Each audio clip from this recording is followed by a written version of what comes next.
有網民打咗去港鐵客戶服務熱線問慢必俾人用粗口鬧嗰件事，個職員話要等成6日先有回覆啊！我哋等唔切啦，而家即刻落去問下個職員。唔該咧，我想問下咧，你哋港鐵咧對於慢必最近喺地鐵俾人用粗口鬧有啲咩意見啊？慢必啊！慢必啊！兩個女人啊！係啊！唔清楚佢，我估係個女人唔啱啩。個女人唔啱啊！但係港鐵好耐都未檢控佢哋喎，證據確鑿喎。因為佢講粗口嗰陣時，我哋職員唔喺度，我哋冇人上車啊嘛。咁即係事後投訴都冇用啦，係咪？我唔敢講，你要打去公安部問嘛。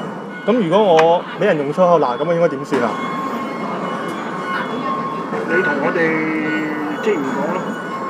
你講得啱啊！我哋係有個附例係唔可以講粗言穢語嘅。我俾個熱線電話你。好啊好啊好啊。